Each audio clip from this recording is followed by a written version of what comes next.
We're snorting cap rates and shooting up cash flow here at Deal Junkies.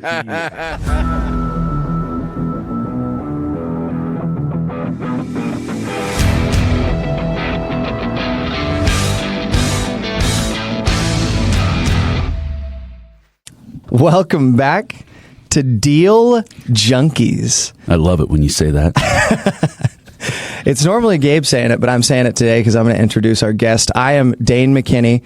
I'm here with Gabe Johansson, Mike Nuss, Mark Gallegos, who's a frequent host, sometimes guest, and then our special guest, Rob Beardsley. Rob is the founder of Lone Star Capital. He founded it when he was, I actually don't know how old you were. I know that it was back in 2018, though, I believe. And since then, they have acquired over 5,000 apartment units. All of that, I believe, has been in Texas, in the major metros in Texas. That's over $750 million of real estate. Somewhere in there, you started a property management company to manage all your own assets. And you have also, in a down market, managed to average 25% AARs across all of your properties. So for your investors. So that's awesome. Rob, thanks for being here. Excited to be here. Rob, tell us where you're at. You're zooming in. You're our first Zoom guest. Very cool. I'm honored to be your first Zoom guest. I'm zooming in here from our office in the One World Trade Center in New York. So we've got the corporate brain trust out here. And then, like you guys said, our portfolios right now fully focused on Texas. So you're in New York running your portfolio in Texas. Yep. So I've been on a plane more than I'd like to admit in the last month, but I'm hoping that that's winding down for the year. What makes you guys put your brain trust that far away? Is there more money in New York? You could say that. I mean, certainly there's been a lot of benefits of being out here. I think that New York is the best talent pool in probably the world. So we've been able to hire great people who are young, hungry, hardworking, smart. And then also there's a lot of capital here. And so you kind of rub shoulders with people that you might otherwise not. But the reality is when I was young, I mean, really before I even started the company at 21, I just had a dream to live in the city. I grew up in California. The grass is always greener. And it was just kind of couple circumstances came together for me to move out to New York and kind of pursue this dream. So if I'm doing the math right, you're about 28 years old. That's right. That's incredible. Wow. And you started Lone Star Capital at 21. I did. I co-founded it with a business partner, and we had a great run. And actually this year I bought him out of the business. So now I'm, not that I wasn't in control before, but now it's kind of fully on my shoulders for the good or the bad. Wow. Well, why don't you give us a snapshot, Rob? I know Dane rattled off some stats, but give us a picture of where you're at today and where you're heading, especially now you got more clarity of, you're at the helm. So, yeah, we just closed on I think it's our 25th property last week. So that was really exciting because we hadn't closed any deal all year. So it was one of our longest kind of droughts, if you will. We were just not really seeing anything in the market that we liked, but super excited to finally close a deal in 2025. And that brings our portfolio pretty close to $800 million. We started acquiring in Texas back in 2018, started with one deal in 2018, one deal in 2019, couple deals in 2020, and just scaling from there. We've sold 2 properties, both in Houston, and those are the 25% AARs that we delivered to investors. We haven't made any other sales since 2022, and I think you guys, of all people, know why, right? The market changed dramatically in 2022, so that was the peak, and then from there, the market has been very, very different. So the challenges have been different, to where really a major focus on operations, capital preservation, making sure that our balance sheets are strong, our debt is in a good place, and our relationships are there. So it's been a lot of hard work to just make sure everything goes smoothly so that we keep everything going, and we want to keep the trust of our investors. A lot of people did well in the boom times. They made a lot of money for their investors, but then as things have come down to earth and worse, they have lost the trust of their investors, either through bad performance, bad communication, or other issues. So that's that's not us. We've got a long-term vision. We want to have our investors trust us for the long term and continue to invest for the next 50 years. Mm-hmm. Can you take us back in time a little bit? I'm trying to figure out how you're 21 years old, you start this company, you end up in New York. Can you take us back to give us a little history about you and where this all starts? Like, what prepared you to launch something like this at such a young age? Yeah, it's a great question. So starting from a baby, I grew up in Silicon Valley, and my parents ran a residential brokerage firm from home. So I was exposed to their real estate world from a very young age, but I also had a tech influence given being in Silicon Valley. So my thought was to go to college for computer science and get involved in like a tech startup. I had this entrepreneurial kind of spirit and thought I would funnel that towards tech because I saw my parents struggle in real estate and they said, oh, real estate's really hard. This is not glamorous. You should go and, create an app and sell it for $1 billion. Mm-hmm. So that was kind of my path. But then sure enough, while in college, I was just kind of figuring out, I'm a very practical guy. At the end of the day, I'm not like a moonshot kind of guy. I want to do something that's tried and true. And there's no more proven business than real estate, especially when it comes to multifamily, being a landlord, right? It's very different than the single family business that I was seeing from my parents because they were buying and selling homes for their clients. They were doing flips type of things and really not building any equity, not really doing anything that was building an enterprise for the long term. So when I saw the difference and the power of multifamily, which is just very simple, you're going from 1 unit to 100 units, and I saw the scalability, the way that I could build a team, the way that it would build a long-term equity, long-term value, that just hooked me. And that's when I realized that I had to just go in full and then eventually drop out after getting our first deal under contract. So this was in college you made the decision? Yeah. So you did your first deal in college? Well, you dropped out and did it. Yeah, I wrote the contract, dropped out, closed. Wow. So what was step one when you decided you were going to get into multifamily? Because the first project you bought was 200 or so units, right around that number. So you're saying, hey, I should probably learn how to underwrite these things. There's a bunch of 60-year-old guys who have been in finance for 40 years who buy deals for a living, and they're looking at, I would assume, some of the same deals as you, and you made one pencil, right? Because I think that was one of the... Well, have you sold that first deal yet? Yeah. And so that was one of the deals that worked, right? So what was step one for you when you're saying, like, I'm going to get into it. I think I'm going to start with 200 units while I live in a dorm. Really, I was benefited at the time with being young and dumb and just not knowing any better and having unfounded confidence. And so, whether that's good or bad, right? It worked out, but it could have also not worked out. But that was the key to it. Because honestly, knowing what I know today, I'd be too fearful to take that leap. I'm still fearful of putting a deal under contract today, mm-hmm. right? It could be much bigger in size. And that deal, we had to raise $4 million. And, today we raised $20 million on a deal that we closed last week. But it's still intimidating. So just really being naive and just being gung ho is what threw me into it. And once I was in it, I had no other choice but to succeed. But really that was why I was feeling comfortable to leap in. I was like, well, how hard could this be? If it's a good deal, I'll be able to raise the money. And I was just super wrong about that. First of all, right? Raising money is the hardest thing in the world. You got to have trust, and it's impossible to have trust when you're young, no track record, all these sorts of things. So the first few deals was not pretty. Having to beg, borrow, and steal, and having to promise things and sell my soul in different ways, or to say, hey, I'll give you this part of the deal and we'll do this side letter and you can have my GP and you can have this. And, it's worth it, right? At the end of the day, I kept telling myself, it doesn't matter if I don't make a dime on this first deal. It's just the value is in getting the deal done, getting the experience. And that's how we've moved on from there.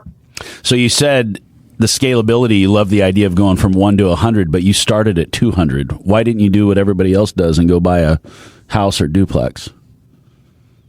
Yeah, well, I guess I was smart enough at the time to join a mentorship program. I joined Joe Fairless's mentorship. I was listening to podcasts like this one, and Joe Fairless at the time had a big podcast that I was following, and he had a mentorship group.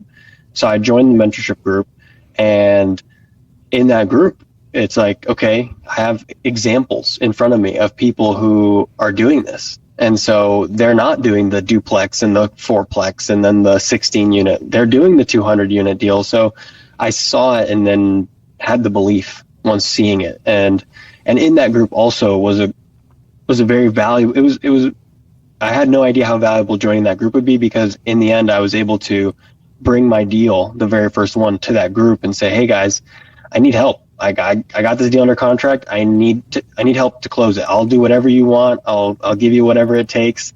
And that's kind of the bridge of trust that was able to make it work.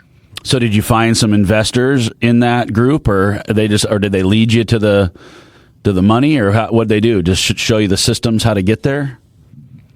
Well, it's very different when you need to raise money today, right? That's a very different skill set or behavior than needing to raise money 6 months down the road, right? When you want to raise money six months from now or years from now, I might recommend someone to write a book, to start a podcast, to, host a meetup, talk, meet people in person. But when you need money today, right, you just need to have meetings. You just need to get in front of people. And so in that group, I was able to get meetings with people who were legitimate investors, but also I was able to get in front of people who had their own network of investors.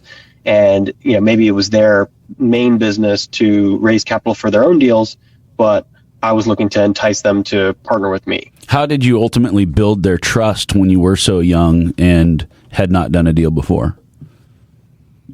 Well, I think that you get lucky through large numbers. I mean, the amount of pounding the pavement that I had to do and the amount of no's I had to receive was enormous. So getting to those yeses was just like, okay, well, finally. So is it luck, or is it, 1 out of 1,000? It's just, it's really the brute force. Numbers game. Yeah. And with every no, your pitch probably got a little better. Yeah, it's true. I can't deny that. On that note, how much did that deal change from the time you wrapped it up to the time you funded, from a GP structure or a, investor offering structure? I'm always curious on that first one, because it's kind of a moving target trying to get the first one done. Yeah, I mean, we had very typical terms set up for the deal: 2% acquisition fee, 8% pref, 30% promote. And so that was the basic starting point. But then, of course, when talking to many investors, they might say, well, I'll take a chance on you, but I need a higher pref, or I want a share of your fees, or whatever the case might be. So I don't remember the exact details at this point, but let's say we had a partner who came in and said, I'm willing to raise $1 million with you. And then at that point, bring them in for a nice chunk of the GP. And then that's not also to mention the other big piece of the puzzle they have to solve is a loan guarantor, right? Most people like myself when starting out don't have the experience, don't have the net worth or the liquidity to qualify for a loan. And so that was another hurdle that we had to overcome, is bring someone onto the GP team who would satisfy that and navigate all these things with the lender. And that's all. It's like not things that we didn't think through everything, right? So it's just totally learn as you go. You didn't know what to think through. Yeah, exactly. So I can't recommend it, but at least I survived. But you got it done. So how long of a closing was that? Did you have to extend? What was the timeline of actually getting the funding? Yes. This is just such a funny story, because I'm 21 and my very first deal, the seller was a real estate operator in Texas, but they had KKR behind them. That was their equity.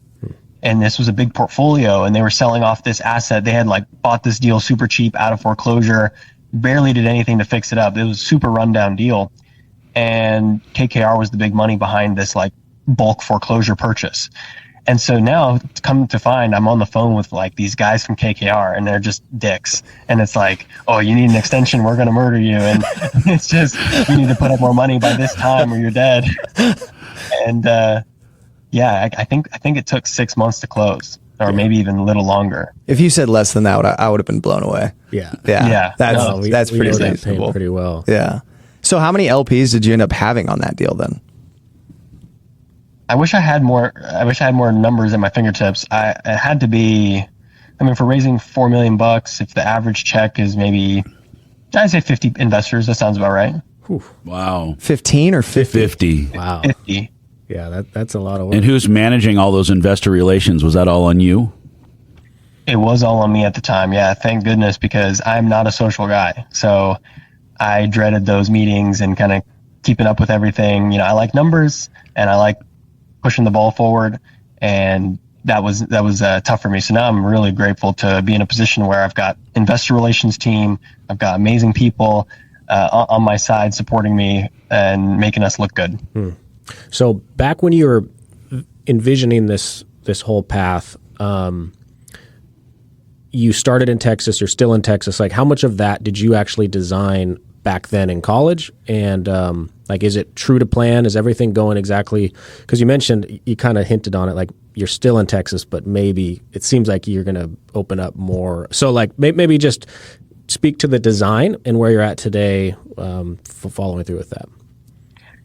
Yeah. So when we joined that mentorship group where there was those good relationships and stuff, that there's a big focus on Texas in that group. So it was very natural to just kind of find ourselves there. And so I was vaguely looking around, and then the numbers just happened to click better in Houston. And it's true till this day. And, you know, these are long-term trends, and I don't want to make too big of a prediction or a bold statement, but I do feel like Houston is super undervalued. And that's not to say it's perfect. It's not perfect, right? It has weather risk. It does have the stigma associated with oil and gas industry, but I do feel like given the valuations in Houston relative to the other major markets in Texas, and when you factor in the supply story, it's much more constructive, you know, way less supply in Houston than a market like Dallas. So I just think it's undervalued, underappreciated.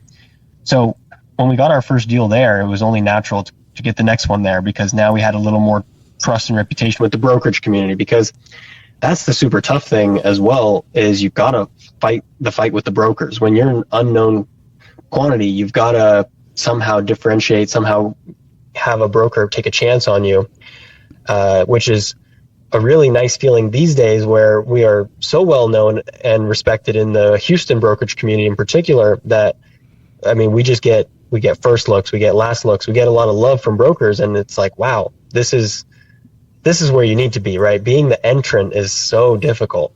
Mm-hmm. Okay. Yeah, that makes a lot of sense. So you kind of touched on some of the milestones, you know, getting that first deal done. Maybe the property management is another milestone. Maybe the buyout of your partners. And like, maybe speak to some of the biggest milestones that are most clear in your eyes of what brought you to where you're at today, and like what you think really pushed you forward through that 8-year journey. Closing the first deal is a massive milestone.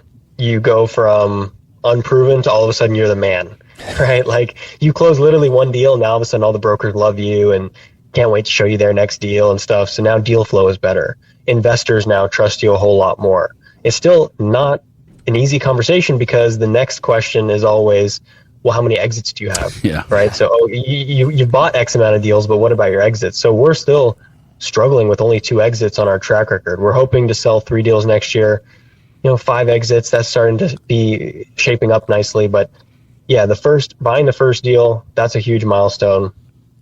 I would say next milestone would be the sale of the 2 deals that we did, right? Having those exits to kind of put an official stamp on some round trips to be able to have some case studies.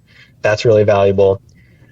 Bringing property management in-house was an important move for us, but I really regret to say that when we brought property management in-house, it started off well-intentioned. I do believe that, but it was just, it went wrong at some point. And basically what happened was the people we had in place for the property management were good, but they were only good at managing a small portfolio. And that worked until we grew and grew, till we grew very fast and it was not working anymore. And so then I had realized that the setup that we had was completely broken for, let's use rough numbers, 5,000 units. It worked for 500 units, but not for 5,000. So I realized that our foundation was sand. And so last year, I went down to Houston and I actually lived at one of our properties, just threw a mattress on the floor and just took over operations. And frankly, I fired every single person on the management staff. So it was a hard year, and it was a massive turnaround and rebuild where we rebuilt the foundation of the company from the ground up. And the reason why I regret it is because it's so much harder to build the right foundation when you're at this size and you have to rebuild it and play catch up rather than kind of build it right kind of before you really need it. Yeah, building it right the first time. So my biggest regret, which I'm kind of like marrying it to the milestone, is I just wish I had dedicated myself to the accounting, to the operations much earlier. But that's just how the game went. And at the time I was entrusting that side of the business with my business partner, and it was working until it didn't, right? Until we achieved a certain scale. So I'd say a massive milestone is just the way that we've rebuilt the company now. And now we're positioned to be a 5,000 unit company, 10,000 unit company, and beyond. Mm-hmm. Yeah, I tuned into your webinar for I think the preserve at Copperleaf last year. Maybe it was Bear Creek, but I was expecting to see you in the One World Trade Center, and I saw you in what looked like a flat. I saw some flat white paint in the background with no artwork, and I said, I think he's at one of his properties right now. But honestly, when I saw that, I liked it. And then you explained, like, hey, I actually I got to be in Houston right now because I got to make sure that everything's operating the way it's supposed to be operating. And normally this isn't my job, but I had to take it upon myself to figure out what's going on down here because this is where we're hurting right now. And when I wasn't expecting that. I was just expecting to watch some institutional webinar on a property that was way out of my wheelhouse. But I kind of just wanted to learn about how you guys were maximizing on your deals and where you were getting the most efficiency. And it sounds like you guys have some tax credit benefits that come through, and we can talk about that in a minute because I have questions there. But that was like, man, if I were coming in and I had a $100,000 check to write, I probably would have written a $300,000 check. I was like, oh man, the CEO's sitting on the ground floor, like getting excited to optimize property management. Like that was, I liked that a lot. I'll wrap that up there, but I thought that was cool. So it's funny to hear that was not just that wasn't just a ploy. That was real. My year was spent in Houston trying to figure out how to make this thing work. Yeah, that's right. I was at Preserve at Copperleaf. That was a nice place to call home. Yeah. And that deal is now the funny thing is that I picked to live at Preserve because it was our most recent deal that we had bought. Mm-hmm. And it was a nice deal because we own a lot of much worse assets, worse locations. So it was a good deal. Yeah.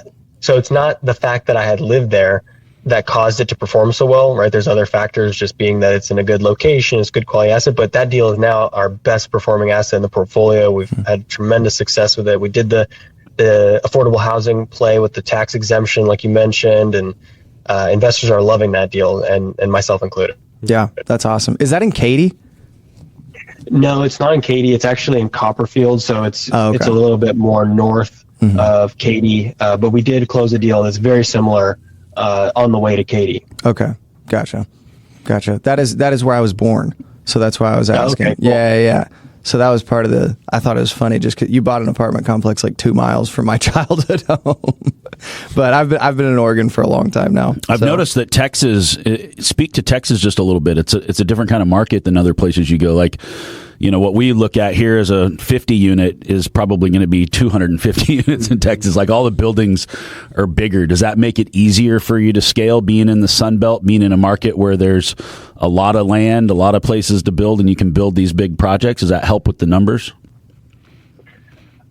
I do like that on some level. I mean, what I would say, obviously, the fact that it's easy to build is not a good thing, right? Battling supply is not fun. So we want to be looking at every deal and thinking about, okay, what are the supply moats? Is there, for example, we might be in a location where it's just not economically attractive to develop because the average rents are $1,400, let's say, right? Developers not really going to come in there without some incentives to go build there. Otherwise, there might be maybe some sort of local municipality or some sort of zoning restrictions, even though Houston is known as this kind of Wild West where there's no zoning, but there are certain pockets that are hard to build in. So supply is very, very important to us. And then I do like the fact that there's just so many apartment buildings. There's so much product. So you can really evaluate a lot of deal flow. You can take your pick and hopefully pick the best deals out of the bunch rather than only having like a couple trades per year and the market's controlled by a few major players. And then, how do you get really in? Do you think you'll stay in the Sun Belt as you expand? I do. I think that our next market is going to be Phoenix. I think that Phoenix is a fantastic market. Investors love the market. It's got a lot of growth. It's hurting a lot right now. So I think there's going to be a good entry point now or in the near term. But I think we have a lot of work to do in Texas still. I want to expand our focus on Dallas. We only own 2 properties in Dallas. That's not acceptable. We need to have a bigger economies of scale there. Because we manage in-house, it's just really important to build that scale. I want to be able to have at least 5 properties in any market. Otherwise, it's just a big burden for us operationally to be driving across markets or on planes and just not being able to have those economies of scale. Is your management leadership team there with you in New York, or are they boots on the ground? You've got offices in Texas, I assume? Yeah, we have a mix. So, we have people on the management side here, but then we also have director of construction, director of operations, other operational personnel that are at the corporate level in Texas. Are you building ground up or just doing rehab? No, we're just buying existing. That's another thing about us and myself is like, I'm a simple guy. I want to try to keep things as simple as possible, and development is the opposite of that. So buy existing. And when it comes to buying existing, a lot of people love the value add play. They love to buy a deal that's a little bit older. Maybe it has, maybe whatever, it just has some upside, right? And so people love that play. But I think, frankly, that strategy has been played out for a few years now. And it's in part because of how popular it was. So every deal has been value added, right? There's very few deals that you can find that genuinely have not been purchased, renovated, flipped, then renovated again and again. And so we've shied away from some of those plans. So I think the 2 strategies that we've been loving the most is definitely number 1, the tax exemption strategy, because you're preserving affordable housing. So you're actually getting a lift in NOI through slight reduction in rents, big reduction in property taxes. So we really like that strategy. It's just kind of more of like a brain drain. It's brain damage pre-closing because it's all these politics and negotiations on affordable housing structures. And then the other thing we like is just we've been buying high quality real estate and not having any plan to renovate. Just saying, we think we're buying this at a discount. We plan on holding it for maybe 5-10 years. And it's kind of contrarian, which is funny to say because everyone's out there looking for the rehab deal, for the fixer upper. And so we've found over the last year or so, the deals that are just in fine shape are kind of a little underpriced. I notice that the larger the syndication, the more focus becomes on stable cash flow. Would you agree with that? That for your investors, you're not looking so much for the huge equity pops as much as you're looking for stable assets that grow at a steady pace over, like you said, a little bit longer hold. Yeah, I hope that to be true. I know there's a lot of people or a lot of companies like ours that are very much going after the 20% IRR, 30% IRR. And I think that they're taking on more risk than they probably realize, or certainly their investors realize. So I'm not a big fan of that. I do think that getting to that more mature phase where you're buying properties that are higher quality, that are in better locations, and the business plan is lower risk, which typically means you've got a longer term outlook, longer term debt, less leverage. I really think that serves investors best for the most part. What makes a property high quality in your eyes? Is it build characteristics, amenities, location? Like when you are assessing a property, like you said, the Copperfield one, it's one of your nicer properties. Like what puts it into that bucket in your eyes? Yeah, well, and it's cliche, right? Because everyone talks about real estate obviously being about location, but it's true. And as I've gotten more experience in real estate, it just becomes more and more painfully true about how it's all about location. And so I would just consider a good deal, first and foremost, the location. That's the part of the deal that you can't change, and it's the most important. And so we're looking for suburban assets, generally speaking. So in the suburban segment of multifamily, we're looking for a deal that has majority 2-bedroom and 3 bedrooms. We want the larger floor plan, the better. We want the better school districts. We want the higher median household income. And then obviously proximity to jobs, proximity to entertainment, retail, that sort of thing. So those are the makings of high quality. And then on the property side of things, generally speaking, you're just looking for newer is nicer. Now, there's some nuance with that because, maybe there's some case to be made that you might find a 2000s vintage deal that's actually higher quality than a 2020 deal, right? So there's not all construction is created equal, and there's a lot of very high quality deals built in the 2000s, maybe the 90s, kind of depending on what part of the country you're in and stuff. But the 80s is where things are very cuspy, right? There's good quality 80s construction, then there's pretty bad that has kind of the hangover from 70s, because 70s, generally speaking, is fraught with all sorts of risk, like exposed aluminum wiring, flat roofs, cast iron plumbing. Mm-hmm. Yeah. Mm-hmm. Yeah.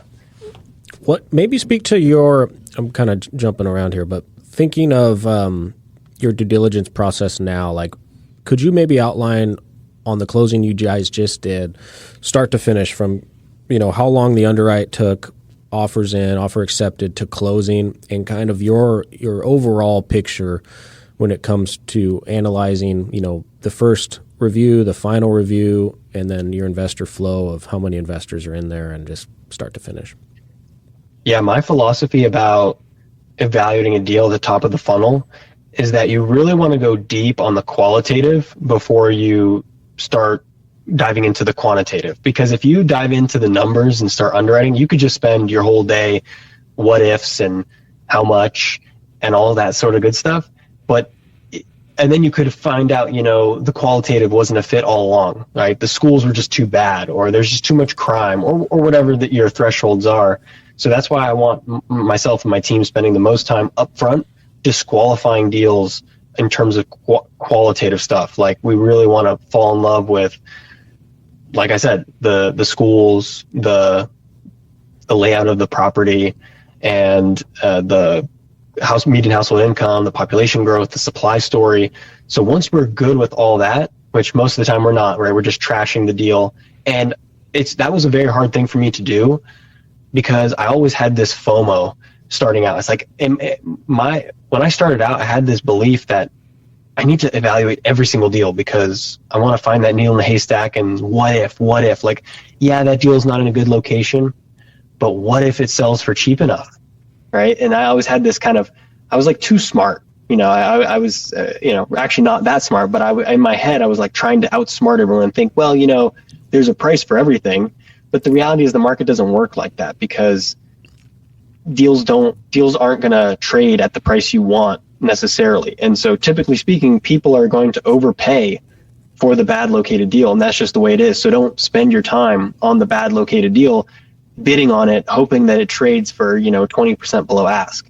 Instead, lean in heavy on the deals that are high quality, that are worth overpaying for, because that's kind of the red pill about bidding on deals, especially at the institutional level, is there's no mispricings, there's no inefficiencies in the market. If there's a broker, there's a marketing process, generally speaking, and there's a lot of smart people looking at the deal, the winning bidder is the one who's dumb enough to pay the most. And that's just how it works. So you've got to, if you're going to be prepared to show up and pay the most, it better be worth it, right? It better be for the right deal. So that's why we screen so heavily on the qualitative. And then once we start underwriting, we don't believe in back of napkin. We're not going to do a rough outline. We're going to fully underwrite the deal. We're going to put a budget together. We're going to kind of model out the financing, the business plan, and all that stuff, because there's just no room in being vague and kind of being rough with it. Like, if you're going to pursue a deal, you have to underwrite it fully, and you've got to find all the ways to add value. Kind of like you said, you came on the webinar to see what are all the bells and whistles and ways that we're trying to push income. That's absolutely right. We may not share all those details in the webinar, but we absolutely have to come up with every single way that we can push and justify the price of the deal, right? We have to be the ones who are crazy enough to think that we can make magic with the deal. Otherwise, someone will pay more than us. Mm-hmm. And how long does your general fundraising window, as you guys, it's a go, green light? Do you often extend in those escrows? Are you often on time? Is it investor check size constantly increasing? Like, just maybe talk through that flow. Yeah, well, first off, for all the brokers and sellers listening, we always close on time. Everything's always good. No retrading. But the reality is, typically what we'll do is, once we have an agreed upon offer, right, we'll typically take 2 weeks to negotiate and sign the contract. And within that 2 week window, we're scrambling to put together the preliminary package for the deal, because we know this is a live deal, right? We've got awarded the deal LOI stage, and we're going to send that package out to our top investors, our fund managers who raise capital with us. And then once the deal is actually under contract, that's when we'll start going from preliminary data room to more of like a formal pitch deck and get the PPM together and all the legal docs together. And so we'll typically, and of course we need to do due diligence in order to finalize all that. So in the first couple of weeks of being under contract, do the due diligence, get the legal stuff together, and then we typically go public, so to speak, with our fundraising about a month into the contract period. And then we take about a month to raise all the capital. So ideally try to close in 60 to 90 days. And we are, I said earlier in the show, these days we're raising about $15 to $25 million per deal. And the way that breaks down is we're typically raising from our direct, high net worth individuals. We're typically raising about 10 million. So the balance of 5 to 15 million is coming from our capital raising partners. So these are somewhat co-GP partners. These are fund managers who have their own network of investors that are signing on to the deal through a fund-to-fund structure, and they're going to raise $1 million, $2 million, $3 million, up to $5 million. Mm-hmm. How did you get introduced to the fund of funds groups? Yeah, the fund of funds has been a very powerful part of our business that wasn't really anticipated, but it was just by necessity, right? You put a deal under contract and you need to raise 10 million. It's like, well, if your network taps out, you need to go find some more people. And so it was born out of necessity. And at this point, it's become more of a legitimate industry in some way, because there's people that attend conferences that are geared around capital raising, and their whole business model is to partner with lead operators like us. They raise the capital for our deals, we manage it, but it's their investors and it's kind of their, it's their fundraise with their deal. So yeah, we've just built these relationships over many years at this point, and we continue to attract more of these partners just through, I'd say, word of mouth and attending different mastermind events. Mm-hmm. Rob, the first time I read your stuff online, not thinking much of like ever connecting, I guess. I read through your underwriting principles, and the first time I ran into you was, I don't know if it was the first Raise Fest, but it must have been first or second. It was in Louisville. And at that, you were speaking. And it was pretty funny to be like, oh, wow, that's the guy I just read about. And then during that conference, you pulled together a bunch of fundraisers because you were raising on a deal. And just out of curiosity, did that deal go through? I believe it was like a $20 million raise at that point, and it must have been 2 or 3 years ago. But that was when I first got introduced to the fund-to-fund, because at that point we were operating and fundraising just on our own deals and not really bringing in outside partners. And I was like, oh, wow, that seems like a good synergy model there. Yeah. Yeah, I mean, the fund managers are great. It's great with scale. I think that it's very valuable. I can't say it's fully love-hate, but I do dream about just having deals that are it's just all our own investors. We don't have the added complexity of all these different fundraisers and all this sort of stuff, but you got to do what you got to do. I'm trying to think. So that conference was in 2022, I want to say. It was in Louisville. I don't remember the year. It must have been 22 or 3. And I don't think it was the first Raise Fest there. might have been 2023. And in that case, we literally spent the whole year raising for this 3-property portfolio in Houston. It was a tax exemption deal. And at this time, the Texas legislature was coming down with some of these new law changes for the affordable housing stuff. And the mayor of Houston was getting a ton of pressure. So we had to do some backroom deals with the mayor to get him to approve our deal. It was miserable. So it took us 11 months to close that deal, which is not good for your capital raise, right? Sure, you have extra time, but the problem is the money that you raised in month 2, 3, 4, you've got to keep re-raising it, as my team kept saying. Craig on my team, he's like, yeah, I feel like we raised the money 3 times on that deal. And that was a $38 million raise, biggest portfolio, biggest raise we'd ever done. I don't even know how we did it. Like, I don't feel like we could do that today. So it was just, it literally was just a nightmare. Yeah.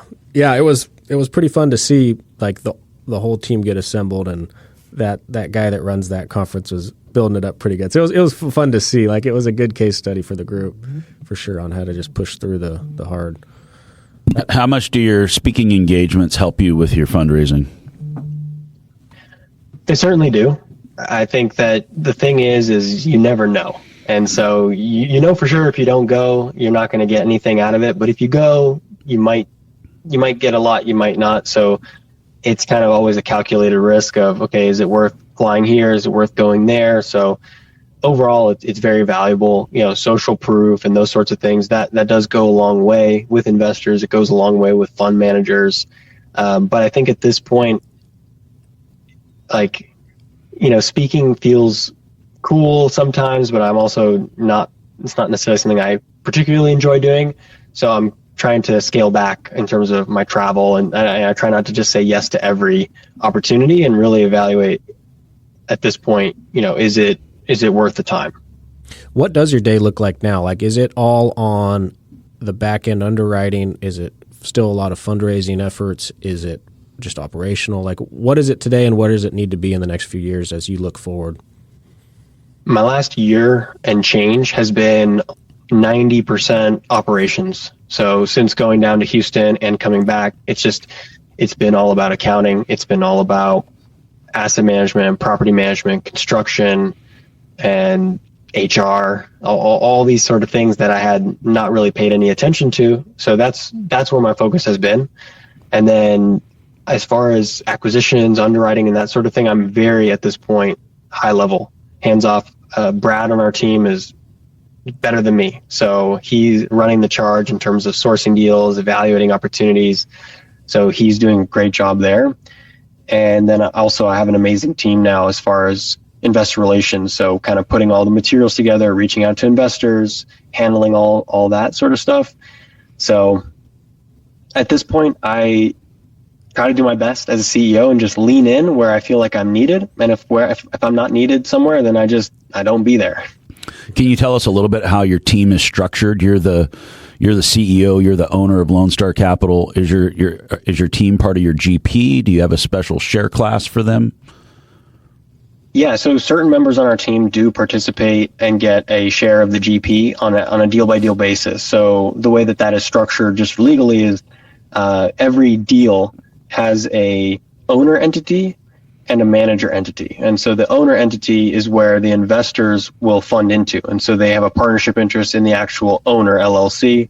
And then the owner LLC will be managed by essentially the GP manager. And so at the GP manager level is where I'll bring in employees or other partners at that level. So they'll get a share of the promote, they'll get a share of the depreciation coming by way of the individual deals manager GP LLC. So are any of your employees that get into the GP, are they considered real estate professionals? So when they're taking depreciation on a $50 million asset, they're not capped out on what their losses can be, or I don't know how that works. Yeah, I'm not a CPA, and I don't want to get anyone in trouble, but yeah, I guess short answer is yes. Okay. That was our assumption as well, because we've talked about doing that for our employees. And everything that we've read, and ChatGPT, of course, has led us to believe that that would be the case. But we're also not CPAs, and so we haven't seen it on paper yet, I guess is what I'll say. But it seemed like that would be a huge benefit to our employees when we do bring them into the GP on projects with us. For sure. Yeah. What kind of advice would you give us? We want to do what you do. We're kind of off to the races, and we're several steps behind you. But we're probably just because we're doing smaller deals. We're doing a lot of deals, but they're just not at your level. Looking back over you talked about how some of your regrets were wishing you had built that foundation from the beginning. And to me, I kind of imagine like trying to build the boat while it's already in the water and we're launching it. So I think we all kind of feel the same way as we don't know what we don't know. Is there a bit of advice you might give us starting out that, things that you learned along the way or something that you would do different as you get going? So you mentioned that you guys are doing more volume and smaller deal size. So I think depending on what those numbers really break down to, you may consider the fund route. Now, I personally don't recommend it because raising a fund is 10x harder than raising for a deal, right? Just blind investments are much harder to sell on, right? Then you're really leaning in on an investment in you, an investment in your platform and your track record. So you're just pretty much always going to raise substantially more from your same set of investors for identified opportunities on a deal by deal basis. But if your strategy hinges on small deals, right, you're able to really create a ton of value because you've got these tiny deals and they're, because they're so small, they have a ton of value, whatever. Like if someone has that sort of strategy, then fine, raise a fund so that you can capitalize all those deals and it's feasible. I don't really know exactly what the threshold is, but that would be the first thing to consider. Part of our problem is in our market, we don't have projects like the size you have in Texas. So like for us, like I was saying, like a 50 unit project in Oregon is a big project. That's a pretty, like we're closing today on a 70 unit portfolio. And to you, that's probably tiny. To us in the Oregon market, that's a pretty big deal. Well, that's the biggest project that's sold in that market in the last decade. Yeah. I mean, the market that we live in, too, has two properties. Salem is where the capital of Oregon, has two properties that are over 300 units, I believe. There's one 512 unit that was built like 20 years ago, and then there's one 350 unit property that was built maybe 10 or 15 years ago, and that's it. What's the price per door range on these deals? On new construction, you're anywhere from $2 to $250. Yeah, $2 to $250 right now. I mean, 3 years ago that was $50K higher. And then on value add stuff, or even just like kind of stabilized assets that were built in the 80s or 90s, like you're talking about, 70s stuff is going to trade at, I mean, sometimes $100K to $125K right now, but then 80s and 90s is probably anywhere from the 140 to 150ish. Yeah, 160K range. Got it. So you might be looking at like $5 million deals as kind of that's 5 your to 20. universe. Yeah. Five to 10 is kind of our wheelhouse, I would say. Yeah. But we can do up to 20. Cool. Well, the funny thing is when we started out, we were doing deals with much more debt, right? We were like most people starting out, it's like, well, we'll take as much debt as the bank will give us because the more leverage, the more my spreadsheet looks good and the less equity I have to raise. So when we were doing a $10 million deal, the raise might only be $3 million. And then now the way things are is we're doing 65% leverage and we're doing much bigger deals. So now it's like the raises are just enormous. And I really don't like it because the deals that I want to buy that are in the good location, that are newer, it's like kind of the opposite problem to you guys. They're 40, 50, 60, $80 million. And it's like, I don't necessarily want to buy it just because it's big, but the deals I want to buy are big. Yeah. And I need to raise 20, 30, 40. And it's not perfect in alignment with my business goals. So it's kind of a similar but different problem with you guys. I would say, I mean, one thought is like, you might just have to get comfortable with expanding to a different market. Yeah. You guys are close to a lot of great markets, like in the Pacific Northwest, there's a lot of great markets. So you guys, I think, just have to take that plunge, which is just it's a mindset shift. It's just something that's like, Are you, yes or no? Mm-hmm. Yeah. And we're starting to, like, our construction, I think part of our vertical integration is management in-house in the Valley, construction in-house. And it's like, we just started a few developments a few hours away, and that's starting to feel more comfortable. And so now it's like, well, what's the difference between 2 hours or 5 hours? 5 hours and 12 hours. Yeah.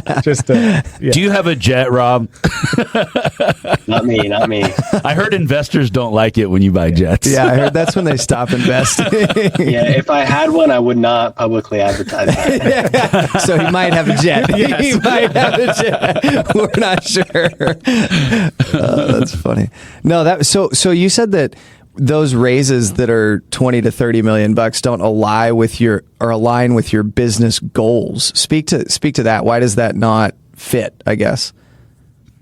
Well, one of the goals of my business is for it to reduce my stress, right? And make me enjoy life more. And so if every deal has to be like this leap of faith and absolute max out risk, like whether we can raise all the money and close, I mean, that's just not conducive to my sleeping well at night. So I'd prefer just for our fundraisers to be a bit more manageable. So it could be a little more like blocking and tackling, line it up, shoot it down, because it makes me a little gun shy. It's like, I have to really love the deal. I have to be really confident of all the stars aligning in order to pull the trigger on the deal. But if the deal is 15 mil, it's like, okay, sure, let's put it under contract. Let's start raising around Christmas. Like, I don't care. Like, let's go for it. Right. Mm-hmm. But when it's kind of tapping us out, it just makes me a little nervous. And so I feel like it is what it is, and we're still, getting deals done, but it would just be a little easier. Mm-hmm. Yeah. How has the co-invest conversation ebbed and flowed in your career? At the start, was it a big deal? Is it a big deal now? What is that evolution? That's a great question. I think that conversation hasn't really ebbed and flowed too much from kind of over the years. It's just changes a lot based on who you're talking to.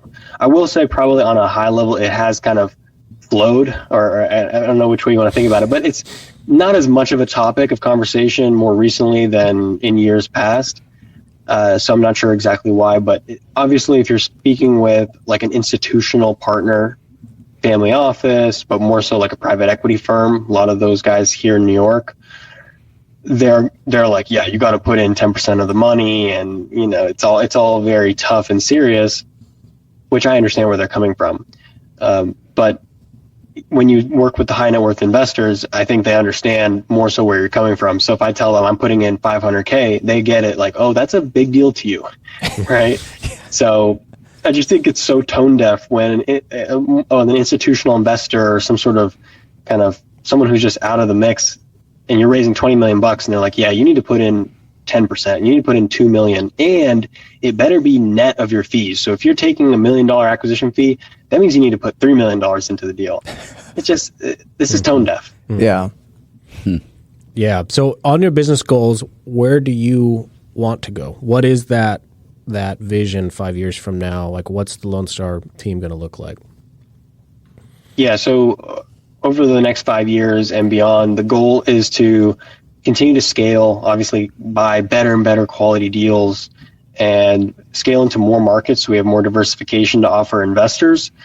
And like I said, I want to be able to continue to increase the amount of direct investors that we raise capital with, rather than going through, for lack of a better term, intermediaries of various types.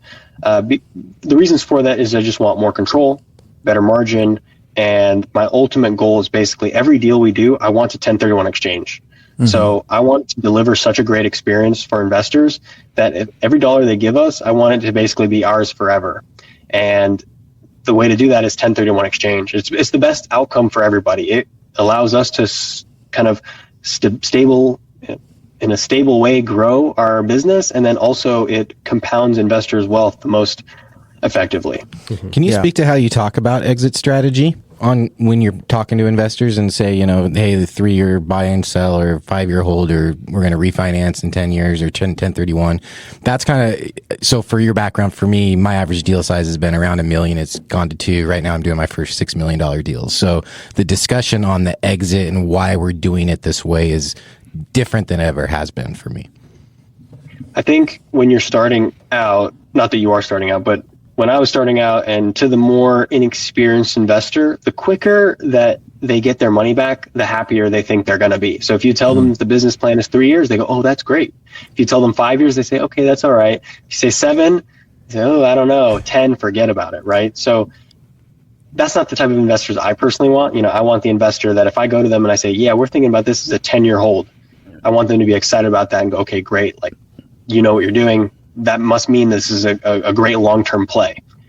So, but nevertheless, we're not talking about the future. We're talking about raising money today. So I think a lot of our thought process is based on what our investors are looking for and what is the best fit for the deal. So when we're buying a deal, and also that changes based on the market cycle. Right now, I feel like we're closer to the bottom. And I think that the next handful of years are going to be great performing years for multifamily in terms of value appreciation, in terms of rent growth. And so I think that if you believe that, if you're a believer in kind of near term over the next 3 to 5 years, price appreciation, NOI growth, then I would say you probably want to bias towards shorter term debt, maybe 5-year debt. Anything shorter than 5 years obviously is more a bridge loan and more risky. So 5 years is kind of the shortest that we'll generally consider. And that will allow you to monetize the near-term value creation as quickly as possible. So right now we're doing mostly 5-year debt, telling investors that we're looking to sell or refi within 5 years. As the cycle progresses and values have appreciated and the market's more competitive and we see less upside potential in the deals that we're acquiring, and also the greater risk of a downturn, we're going to want to increase the length of term on our debt. So if we're going to be locking ourselves into 7-year debt and then eventually even into 10-year debt, when we're thinking, you know what, the market's pretty pricey, we might have to ride a whole downturn and then a rebound before we can really maximize the value of this investment, that's going to be a tougher sell for investors. But we're going to have to tell them, like, hey, look, we're locking in 7-year debt. That means there's not going to be much happening with this deal until at least 5 years in. So that's where we are in today. Yeah. So essentially you're saying when you're having the communication with investors about exits, you're having to explain market cycles, which makes total sense, right? It's your job to understand all of that stuff. I mean, you understand multifamily real estate and the cycles of multifamily real estate ideally as well or better than your investors. And so when you're having the conversation about exit, it's changing all the time because, like, I guarantee your conversation in 2020 was not the same as the conversation that you're having right now, right? You exited 2 properties in 2022, which makes a lot of sense. And I think that those exits probably look good to investors. But I think talking about exiting properties in 2026, those 3 that you plan to exit next year, that's going to be so much bigger for your track record to say, hey, we bought these deals in 2020. The market peaked out in 2022, and we still gave this return to investors like right out of the bottom of the market, which I would agree with you that it's been, the last year or right now, maybe it's coming in a month. I don't know. I think we're kind of coming out of the dip. And so I think that's going to be huge for you guys to say, hey, we exited these 3 properties. Here's our full business plan as it performed from 2018 to 2022.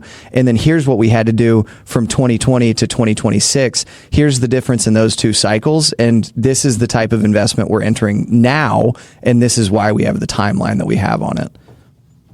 That's right. And it's not the most pleasant conversation when an investor calls you and says, why aren't we selling right now? Yeah. Like, we're ready. Right now, we might actually lose a lot of money. Yeah. I don't think you'd like it if we sold right now. Bring me a buyer that'll pay 2022 pricing, and we will. Yes, please. Yeah. Well, no question. Rob, as we wrap up, what is your biggest challenge right now, and how are you going to combat that as you look forward to the next few months and year?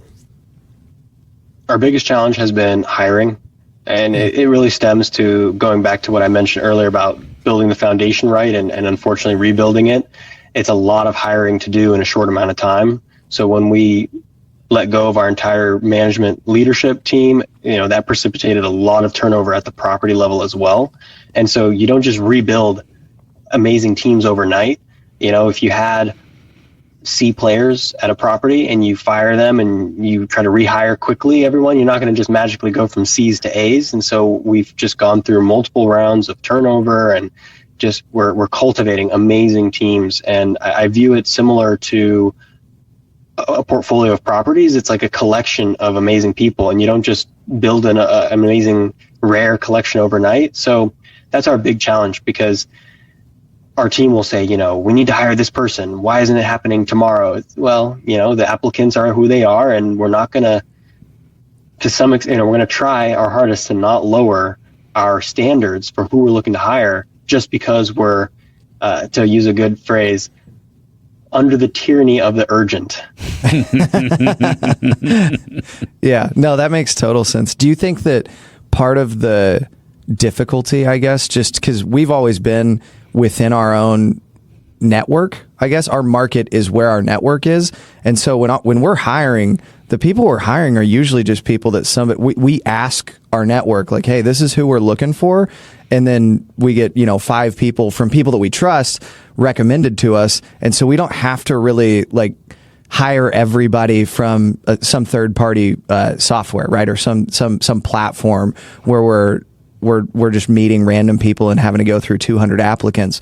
We're kind of getting that team. So do you think that part of that in Houston has built up over time, where now, Texas generally, where now people know who you are and you're getting recommended employees? Have you seen that at all? Absolutely, yeah. Just in the same way that you get investor referrals or resident referrals, employee referrals are great. And we pay our employees $500 for an employee referral. We pay our residents, I think we've even done $1,000 bonus for employee referrals. So it's huge. I mean, and also it's big on the maintenance side too. These maintenance guys are well connected. If they're working in a certain trade, maybe in a different life, they were working alongside another guy who's got some skills, and bringing them in with kind of a bit of vetting is so valuable, because a lot of maintenance guys will show up and it'll say anything on their resume, HVAC certified and this and that, but really they don't know anything. So it's always a challenge. There's more turnover on the maintenance side. Yeah. No, that makes sense. Well, we want to be respectful of your time. We got you for an hour and we went a little bit over, so I appreciate that. Any final questions for Rob before we get him out of here? No, let's let him go. Rob, you're amazing. Thanks so much for being on Deal Junkies. Yeah. It's been an honor to have you on here, and I'd love to follow up one day and have another conversation. I had a great time. Thanks for allowing me to be your first virtual guest. Yeah, I appreciate We'll that. do it again. Set the bar high. We'll have to get you out here or meet you at the World Trade Center sometime. That'd be awesome. Either could work. Craig, who was my best man at my wedding this year, and also is my main sales guy, investor relations guy. He loves Bend, Oregon. Oh, okay. So It's not far from us. he's in Bend a lot, so we can maybe make some sort of connection happen, whether I'm in Bend this summer or he'll be hanging out there, I'm sure. That would be awesome. That'd be awesome. Right. All right. Rob Beardsley, CEO and founder of Lone Star Capital. What an amazing episode. Thanks so much for being with us today, Rob. Deal Junkies, we love you guys. Please share this episode, and we will see you next time.